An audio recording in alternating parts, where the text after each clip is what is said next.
வையகம் போற்றிட மெய்யகம் வாழ்ந்திட தாயின் மேலாய் தாங்குவேனுடைய என தமிழனுக்கு முதலில் என் வணக்கத்தை கூறி என் வீரம் நிறைந்த தமிழ் மண்ணுக்கும் இங்கு அமர்ந்திருக்கும் பெரியோருக்கும் எம்மை சிற்பிகளாய் சிறக்கும் ஆசிரியர்களுக்கும் இங்கு சிற்பமாய் அமர்ந்திருக்கும் மாணவ கண்மணிகளுக்கும் என் முதல் கண் வணக்கத்தை கூறி துவங்குகிறேன் என் உரையை.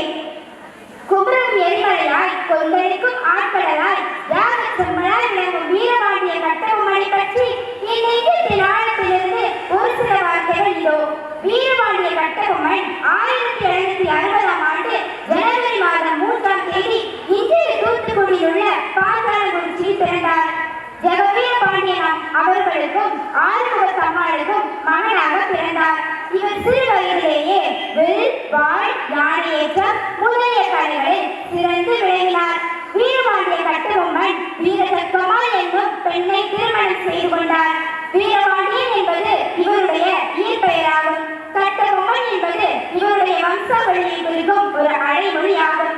வீரபாண்டிய கட்டர் தனது தந்தையின் காலத்திற்கு பிறகு அரச பொறுப்பை ஏற்றுக்கொண்ட கட்டபொம்மன் நாட்டை நல்வழியில் ஆட்சி செய்தார்.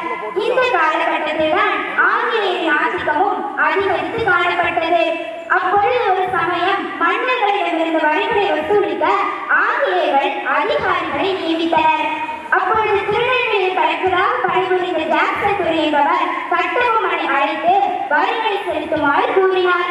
அப்பொழுது கட்டபொம்மன் கூறிய வார்த்தைகளான, வானம் பொழிகிறது, பூமி விளைகிறது, உனக்கே கொடுக்க வேண்டும் கிஸ்தி, எங்களோடு வயலுக்கு வந்தாயா, ஏற்றி வைத்தாயா, நாற்று நட்டாயா, அங்கு கொச்சி விளையாடும் என் உலகங்களுக்கு மஞ்சள் அரைத்து பணிபுரிந்தாயா, மாமனா மச்சானம் மாறி வைத்தவளே, யாரை கேட்கிற வழி, எதற்கு கேட்கிற திரை என்று கட்டபொம்மன் கூறிய வார்த்தைகள் இன்னும் நம் காதுகளில் வீரத்தின் அடையாளமாக ஒழித்துக் கொண்டேதான் இருக்கிறது. பல ஆங்கிலேயரை வீழ்த்திய வீரன் தான் மாவீரன் கட்டபொம்மன். ஆகவே கட்டபொம்மனை வீழ்த்தினால்தான் வரிகளை சுருக்க முடியும் என்று முடிவு செய்த ஆங்கிலேயர்கள் கட்டபொம்மன் மீது போர் தொடுக்க தயாராகினர். இதனை அறிந்து கொண்ட கட்டபொம்மன் சிறிது அஞ்சாமல் அப்போரை ஏற்றுக்கொண்டார். ஆனால் போரில் ஆங்கிலேயர்கள் பாஞ்சாலங்குறிச்சி கோட்டையை கைப்பற்றினர்.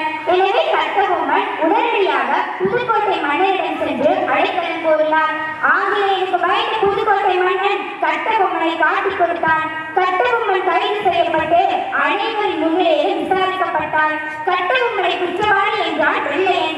ஆங்கிலேயருக்கு காவலை தூக்குவதை விட தூக்குக்கயிறுமே என கூறினார் கட்டபொம்மன்.